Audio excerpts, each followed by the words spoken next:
ഇപ്പോൾ വിവാഹമൊക്കെ തീരുമാനിച്ചിരിക്കുന്ന യുവദമ്പതികളോട് ഞാനൊരു കാര്യം പറയട്ടെ. നിങ്ങൾ കല്യാണം കഴിച്ച പിന്നെ കുട്ടികളൊക്കെ ഉണ്ടാവും. പണ്ടത്തെ അച്ഛനമ്മമാരെ പോലെയല്ല, ഭയങ്കര പ്ലാനിങ് ആണ് എന്തിനും. അതായത് ഏത് വർഷം ഏത് മാസം കുട്ടികളുണ്ടാകണം, അവർ ഏത് നഴ്സറിയിൽ അയക്കണം അല്ലെങ്കിൽ സ്കൂളിൽ അയക്കണം, ഇതൊക്കെ നേരത്തെ പ്ലാൻഡാണ്. അങ്ങനെയാണ് കുട്ടികളെ പോലും ഉണ്ടാക്കുന്നത്. ഇതാണ് ഒരു ജോമെട്രിക് വേ ഓഫ് ലിവിങ് എന്ന് പറയുന്നത്. എന്തിനും ഒരു പ്ലാൻ കണ്ടെത്തി സമയം ബന്ധിതമായി അങ്ങനെ പോകും. ഒരുപക്ഷെ നിങ്ങളുടെ ജീവിതത്തിന് ഇത് ആവശ്യമായിരിക്കാം. പക്ഷേ സത്യത്തിൽ വിധി എന്ന് പറയുന്ന ഒരു സംഭവമായിട്ട് ബന്ധപ്പെട്ട് നമ്മുടെ ജീവിതം കിടക്കുന്നതുകൊണ്ട് ഈ പ്ലാനിങ് പലപ്പോഴും തകർന്നു പോകും. അങ്ങനെ പ്ലാനിങ് മാറിയാലും സന്തോഷത്തോടെ മുന്നോട്ട് പോകാനുള്ള ഒരു മാനസികാവസ്ഥ നമുക്കുണ്ടാവണം. അതിനെയാണ് ട്രാൻസ് ജോമെട്രിക് ലൈഫ് എന്ന് പറയുന്നത്. അതായത് നമ്മളിനി എന്തൊക്കെ ശ്രമിച്ചാലും, എന്തൊക്കെ കാലം അനുകൂലമായിരുന്നാലും ചിലപ്പോൾ നമ്മുടെ തീരുമാനങ്ങൾ നമുക്ക് മാറ്റേണ്ടി വരും.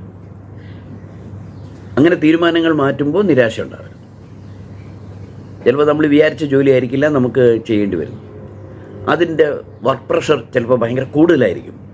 എത്ര തന്നെ പ്രഷർ വന്നാലും, എത്ര തന്നെ പ്രതികൂല സാഹചര്യം വന്നാലും നമ്മളതിൽ ജയിക്കണമെന്ന് മാത്രമല്ല സന്തോഷത്തോടു കൂടിയിരിക്കണം.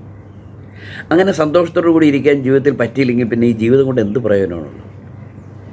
നിങ്ങൾക്ക് എത്ര വലിയ ശമ്പളം കിട്ടിയാലും, നിങ്ങളെ ഓഫീസിൽ എല്ലാവരും ആരാധിച്ചാലും, നിങ്ങൾക്ക് അവാർഡുകളൊക്കെ കിട്ടിയാലും നിങ്ങൾക്ക് സന്തോഷമില്ലെങ്കിൽ പിന്നെ എന്ത് കുന്തമാണ് ജീവിതം? ജീവിതം എന്ന് പറഞ്ഞാൽ ജീവിക്കാനാണ് നമ്മൾ വന്നിരിക്കുന്നത്. ഈ ഭൂമിയിൽ എത്തുന്ന ഓരോ എറുമ്പും ജീവിക്കാനാണ് വന്നിരിക്കുന്നത്. അതിൻ്റെ ജീവിതത്തിൽ സന്തോഷമുണ്ടോ എന്നുള്ളതാണ് ഏറ്റവും പ്രധാനപ്പെട്ട കാര്യം. ആ സന്തോഷത്തെ നമ്മൾ ഒരിക്കലും കളയാതിരിക്കണമെങ്കിൽ ആ ട്രാക്കിൽ കൂടെ കൂടുതൽ മുന്നോട്ട് വരും. ഒരു ബി പ്ലാൻ എപ്പോഴും മനസ്സിൽ വേണം. ഇപ്പോൾ സ്നേഹിക്കുന്ന പെണ്ണിനെ തന്നെ കെട്ടണം നിർബന്ധമൊന്നുമില്ല. ചിലപ്പോൾ കിട്ടൂല. സ്നേഹിക്കുന്ന പെണ്ണിന് കിട്ടിയില്ലെങ്കിലോ, ഒരു ബസ് നമ്മൾ തള്ളിക്കരാൻ നോക്കി, ബസ് പോയി, okay just wait, other bus will come. ഇത് എപ്പോഴും ലൈഫിനകത്തൊരു ബി പ്ലാൻ വേണം. അല്ലാതെ വളരെ ജോമെട്രിക്കായിട്ട്, വളരെ കാൽക്കുലേറ്റഡ് ആയിട്ട്, വളരെ കാറ്റഗോറിക്കലായിട്ട് ജീവിതത്തേക്ക് അങ്ങനെ പ്ലാൻ ചെയ്തു അതിലേ ഞാൻ പോവും അങ്ങനെ വിചാരിക്കുകയാണെങ്കിൽ നിങ്ങൾക്ക് ജീവിതമെന്ന് പറയുന്ന കല അറിയില്ലെന്നാണ് അർത്ഥം. ജീവിതം ശാസ്ത്രമല്ല, ജീവിതം ഒരു കലയാണ്. അതുകൊണ്ട് ട്വിസ്റ്റ് ആൻഡ് ടേൺസ് എന്ന് പറയുന്നത് ജീവിതത്തിൽ എപ്പോഴും ഉണ്ടാവും. അതിന് തയ്യാറാവണം. പക്ഷേ ഇന്നത്തെ തലമുറയിൽ പലർക്കും അത് സാധിക്കുന്നില്ല. ചെറിയൊരു കാര്യം പോലും വലിയ ഇഷ്യൂ ആക്കും അവർ. കൊച്ചു കാര്യം മതി. ഓഫീസിൽ നിന്നൊക്കെ വന്ന് ബാഗൊക്കെ തറയിലെറിഞ്ഞ് കട്ടിൽ കയറി കിടക്കും, അല്ലെങ്കിൽ സോഫയിൽ കയറി കിടക്കും. എന്താണെന്ന് അച്ഛനമ്മയും ചോദിച്ചാൽ ഒരു നിസ്സാര കാര്യമായിരിക്കും. ഒരുപക്ഷെ ബോസ് വഴക്ക് പറഞ്ഞു വന്നതായിരിക്കും. അതിന് വീട്ടിൽ കിടന്ന് കാണിക്കുന്ന പ്രശ്നങ്ങൾ എന്താണ്? ഈ ഒരു ജനറേഷൻ്റെ പ്രശ്നം എന്താണ്? നിങ്ങൾക്ക് ഒരു ചെറിയ പ്രഷർ പോലും എടുക്കാൻ പറ്റാത്തത്. അടുത്ത കാലത്ത് നിർമ്മല സീതാരാമൻ അതിനെക്കുറിച്ച് പറഞ്ഞു. കുട്ടികളെ ഒരു ജോലിയും ചെയ്യിക്കാതെ വളർത്തിയെടുത്ത് ഒരു പ്രഷറും താങ്ങാൻ അനുവദിക്കാതെ കൊണ്ടുവന്ന അവസാനം ജോലിയിൽ പ്രവേശിക്കുമ്പോൾ അതിൻ്റെ പ്രഷർ അവർക്ക് താങ്ങാൻ പറ്റുന്നില്ല. അതിനെക്കുറിച്ച് മലയാളത്തിലെ മാധ്യമം വിചിത്രമായ വാദം. ഒരു വിചിത്രമല്ല, അതാണ് സത്യം. കുട്ടികൾ നമ്മുടെ ഒപ്പം തന്നെ ജോലി ചെയ്ത് വളരണം. കുട്ടികൾക്കത് വളരെ ഇഷ്ടമാണ്. കുട്ടികൾക്ക് കുക്ക് ചെയ്യാൻ ഇഷ്ടമാണ്, കുട്ടികൾക്ക് ഡ്രസ്സ് നനയ്ക്കാൻ ഇഷ്ടമാണ്, കുട്ടികൾക്ക് മുറ്റം തൂക്കാൻ ഇഷ്ടമാണ്, എല്ലാം ഇഷ്ടമാണ് അവർക്ക്. അതൊരു കളി പോലെ അവരോട് അവതരിപ്പിക്കുകയാണെങ്കിൽ അവരൊക്കെ ചെയ്യും.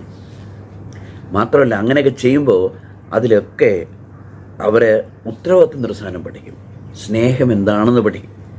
അമ്മയോടൊപ്പം നിന്ന് കൊച്ചുകുട്ടികൾ മുറ്റം തൂക്കുമ്പോൾ ആ അമ്മ പഠിപ്പിക്കുന്ന വലിയൊരു കാര്യമാണ്. എന്താണ്? ജീവിതം ചുമതല കൂടിയാണ്. അല്ലാതെ ഇങ്ങനെ ഈ ഒഴുകി നടക്കാനുള്ളതല്ല, നീന്താനുള്ളതാണ്. ഈ കിഴക്കൂട്ടത്തു നിന്ന് വടക്കോട്ട് പോകുന്ന ട്രെയിനുകൾ ശനിയാഴ്ച ആണെങ്കിൽ നിങ്ങളൊരു വൈകുന്നേരം അല്ലെങ്കിൽ കുറച്ച് ലേറ്റായിട്ടും അവിടെ ഈ ടെക്നോ പാർക്കിൽ നിന്നൊക്കെ ഒരുപാട് ചെറുപ്പക്കാരൊന്ന് കയറും. അവർ നാട്ടിലേക്ക് പോകുന്നു. പിന്നെ തിങ്കളാഴ്ച മോർണിംഗിൽ എത്തുള്ളൂ. ഇൻവേരിയബിളി അവരുടെ കയ്യിലെല്ലാം ഒരു വലിയ ബിഗ് ഷോപ്പറാണ്. സാധാരണ ഈ ബിഗ് ഷോപ്പറും ചാക്ക് പോലത്തെ സംഭവമൊന്നും ഈ ഹൈടെക്കുകൾ കൊണ്ട് നടക്കില്ലോ. പക്ഷെ അവിടെ കാണും. എന്താണെന്ന് പറയുക, അതിനകത്ത് ഒരാഴ്ച അവർ നനയ്ക്കാതെ ഇട്ടിരിക്കുന്ന ഡ്രസ്സുകളാണ്. ഈ നനയ്ക്കാതെ ഇട്ടിരിക്കുന്ന ഡ്രസ്സുകൾ അവർ അമ്മയുടെ കൊണ്ട് കൊടുക്കുകയല്ല, എറിയാണ് ചെയ്യുന്നത്. എന്നിട്ട് അമ്മ ഇതെല്ലാം നനച്ച് വെച്ചേക്കണം കേട്ടോ, നനച്ച് തേച്ച് വെച്ചേക്കണം, തിങ്കളാഴ്ച എനിക്ക് പോകാനുള്ളതാണ്. അതെ, തിങ്കളാഴ്ച അവന് പോകാനുള്ളതാണ്, ഉത്തരവാദിത്തമുള്ള സംഭവമാണ്. അവനെന്താ അതിനോട് ഉത്തരവാദിത്തമില്ലേ? അവൻ്റെ അമ്മ എന്താണ്? വേലക്കാരിയാണ്. അമ്മയെ കൊണ്ടാണ് വസ്ത്രങ്ങൾ കഴിയിപ്പിക്കുന്നത്. ഇനി ഈ വസ്ത്രങ്ങൾ അമ്മ കഴുകി കൊടുത്ത് വയ്ക്കുക. സ്ത്രീകൾക്ക് വസ്ത്രം കഴുകാൻ വളരെ ഇഷ്ടമാണ്. സത്യത്തിൽ വളരെ രസകര കാര്യമാണ്. ഞാൻ എൻ്റെ വസ്ത്രങ്ങൾ ഞാനാണ് കഴുകും. നന്നായിട്ട് കഴുകി അശയിൽ കൊണ്ടിട്ട് ഇങ്ങനെ ഒന്ന് മണപ്പിക്കും. എന്താണ്, അപ്പോഴേ നമുക്ക് ഒരു സമാധാനവും. അത് പോയി ഉണങ്ങിക്കഴിഞ്ഞപ്പോൾ എടുക്കുന്ന നല്ല രസമാണ്, കൊണ്ട് തേക്കുന്ന നല്ല രസമാണ്. അതൊക്കെ കൊണ്ട് പെട്ടിയിൽ അടുക്കി വയ്ക്കുമ്പോൾ വല്ലാത്തൊരു സാറ്റിസ്ഫാക്ഷനാണ്. അപ്പോൾ അമ്മമാർക്കത് ഇഷ്ടമാണ്. അമ്മ ഇതൊക്കെ ചെയ്തിട്ട് ഒരു ചായയും കൊണ്ട് അവന് കൊടുത്തിട്ട് അവൻ്റെ കമ്പ്യൂട്ടറിൻ്റെ സൈഡിൽ ഇരിക്കാമെന്ന് വിചാരിക്കാം. എന്നിട്ട് മോനോട് ചോദിക്കുകയാണ്, മോനെ എന്തുണ്ട് വിശേഷം? ഇവിടെ അവൻ്റെ റിയാക്ഷൻ എന്താ അറിയാം? അമ്മേ ഒന്ന് പോയെ, എനിക്കിവിടെ ശല്യം ചെയ്യാൻ പറ്റില്ല, എനിക്കിവിടെ ഫിനിഷ് ചെയ്യാനുള്ളതാണ് എൻ്റെ വർക്ക്. ഇങ്ങനെയാണ് ഞാൻ ഇങ്ങോട്ട് വരില്ല കേട്ടോ, ഞാൻ ഓഫീസിലിരിക്കുള്ളൂ, ഇങ്ങോട്ട് വരില്ല. നോക്കൂ, ഈ അമ്മയ്ക്ക് അത് എന്തുമാത്രം വേദനിക്കുന്നു. തീർച്ചയായിട്ടും വേദനിക്കും. അമ്മയും അച്ഛനും ഈ മക്കളുടെ വേലക്കാരാണ്. പല വീടുകളിലുമാണ്. അവർക്ക് ശബ്ദമില്ല. മക്കളെ പേടിച്ച് ജീവിക്കുകയാണ് പലരും. ഒരിക്കലും ഈ പ്രായമായ ആളുകളെ മനസ്സിലാക്കാനുള്ള ഒരു ബോധവുമില്ലാതെ ഒരു തലമുറ വളർന്നു വരുന്നു. ഇത് ഉണ്ടായതിൻ്റെ കാരണം ഒരിക്കലും ഞാൻ നിങ്ങളെ കുറ്റം പറയില്ല. തീർച്ചയാണ് അത് നിങ്ങളുടെ അച്ഛനമ്മമാരും നിങ്ങൾക്ക് ഉണ്ടാക്കി തന്നതാണ്. അതായത് നിങ്ങളൊരു രാജകുമാരനാണ് എന്ന മട്ടിൽ നിങ്ങളെ ട്രീറ്റ് ചെയ്തു. ഒരു കാര്യം ചെറുപ്പത്തിലേ നിങ്ങളൊന്നും ചെയ്യാൻ അനുവദിച്ചില്ല. അവൻ പണത്തിനൊട്ടും വിഷമിക്കരുത്, കാരണം ഞാൻ ജീവിതത്തിൽ ഒരുപാട് വിഷമിച്ചു. ഇത് തെറ്റാണ്. പണം എങ്ങനെ കൈകാര്യം ചെയ്യണമെന്ന് കുട്ടികളെ പഠിപ്പിക്കുക തന്നെ വേണം. അത് കഷ്ടപ്പെട്ടാണ് ഉണ്ടാക്കുന്നതെന്നും അവർ പഠിക്കണം. അല്ലെങ്കിൽ എന്താണ്? ഒരു അച്ഛനുണ്ടായിരുന്നു, മകൻ ഇങ്ങനെ പണത്തിനൊരു ഇതില്ലാതെ ജീവിക്കുന്നു. ഒരു കൊച്ചുകുട്ടിയാണ്. അവൻ എന്തെങ്കിലും പൈസ കൊടുത്താൽ അത് മുഴുവനായി ഐസ്ക്രീം ഒക്കെ വാങ്ങിച്ചിരുന്നു പറയും. അപ്പോൾ അച്ഛൻ പറഞ്ഞു, നീ എൻ്റെ കൂടെ ജീവിക്കാനിവിടെ, നിനക്ക് ഒരുപാട് ചിലവുകളൊക്കെ ഉണ്ട്, ഞാനാണത് കൊടുക്കുന്നത്, നാളെ തൊട്ട് നീ അത് വഹിക്കണം. അയ്യോ, എനിക്ക് ജോലിയൊന്നുമില്ലല്ലോ, എനിക്ക് ശമ്പളമൊന്നുമില്ല, എൻ്റെ പൈസ ഇല്ല. ശരി, ഒരു 50 പൈസ നിൻ്റെ ഉണ്ടോ? 50 പൈസ വിലയില്ലാത്തതാണ് ഇപ്പം. എന്നാലും അവൻ പറഞ്ഞ 50 പൈസയൊക്കെ ഉണ്ട്. എന്നും ഓരോ രാവിലെ എണീക്കുമ്പോൾ എനിക്ക് 50 പൈസ തന്നേക്കണം. അവൻ്റെ കയ്യിലുണ്ടായിരുന്ന കുറേ തൊട്ട് ഈ കുടുക്കൊക്കെ ഉണ്ടല്ലോ, അതിൽ നിന്നെടുത്ത് ഓരോന്നിട്ട് അച്ഛനും കൊടുക്കും. എന്നിട്ട് അച്ഛനും മകനും കൂടെ വെളിയിലോട്ട് പോകും. അപ്പോൾ ഈ അമ്മ വിചാരിക്കണം, ഇതെന്താണ് ഈ വെളിയിൽ കൊണ്ടുപോകുന്നത്? എന്താണെന്ന് ചോദിച്ചാൽ പറയില്ല രണ്ടുപേരും.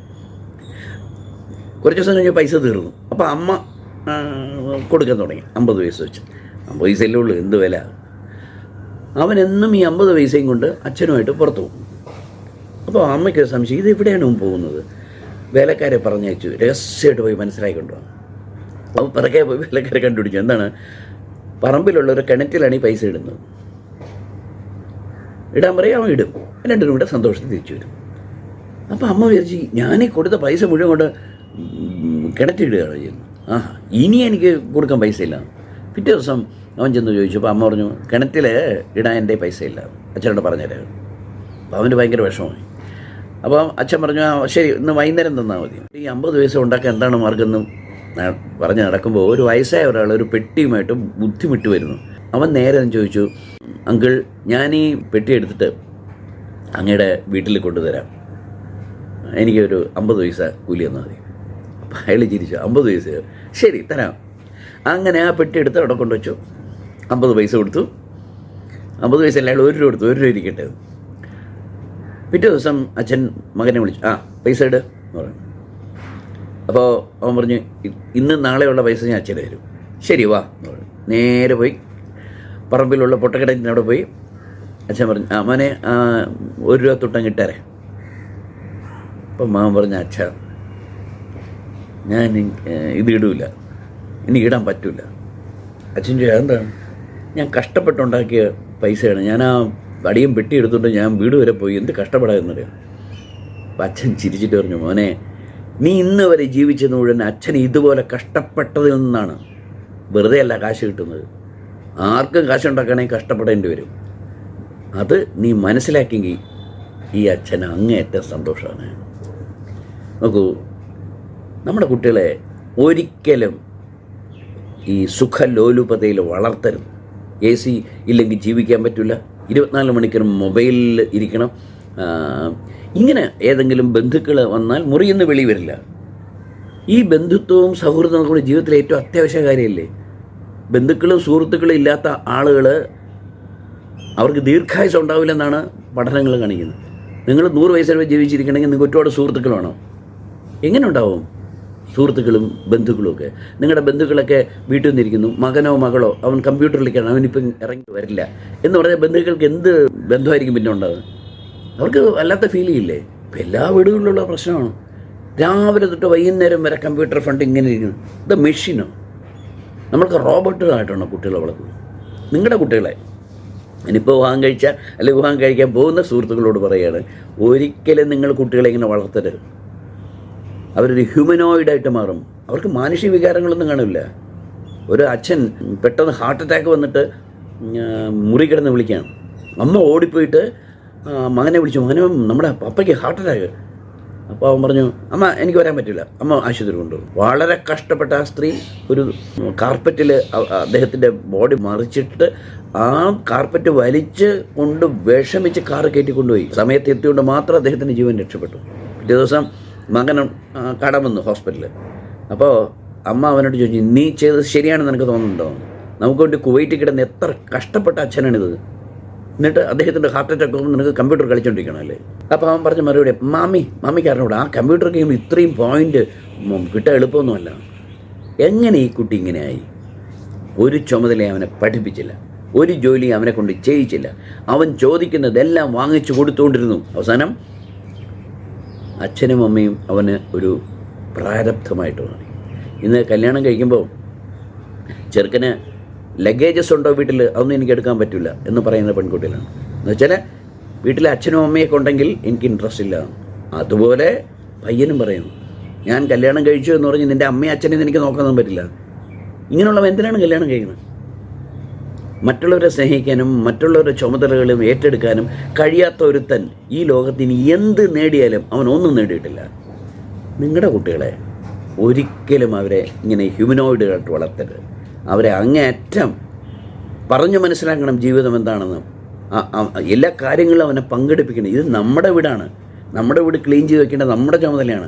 അടുക്കളയിൽ അമ്മയും പെങ്ങളെയൊക്കെ സഹായിക്കേണ്ടത് എൻ്റെ സ്വഭാവമാണ്, ഇല്ല എൻ്റെ അവകാശമാണ്. അങ്ങനെ വിചാരിച്ചുകൊണ്ട് ആ വീട്ടിൽ മുഴുവൻ ആക്ടിവിറ്റീസ് വരുമ്പോൾ അതിലൊക്കെ ഇവർ വരുമ്പോൾ ഇവരെല്ലാം ഒരുമിച്ച് വരും, ഒരുമിച്ച് പ്രാർത്ഥിക്കും, ഒരുമിച്ച് ആഹാരം കഴിക്കും, ഒരുമിച്ച് ജോലി ചെയ്യും, ഒരുമിച്ച് അവർ സന്തോഷമായിട്ട് ജീവിക്കും. ഈ സന്തോഷമാണ് നിങ്ങൾ നിങ്ങളുടെ കുട്ടികൾ പകർന്ന് കൊടുക്കേണ്ടത്. അല്ലെങ്കിലുണ്ടല്ലോ ജീവിതം എന്ന് പറയുന്നത് വെറും ഒരു ഹ്യൂമനോയിഡ് അല്ലെങ്കിൽ വെറും ഒരു റോബോട്ടുകളുടെ ജീവിതമായിട്ട് മാറും.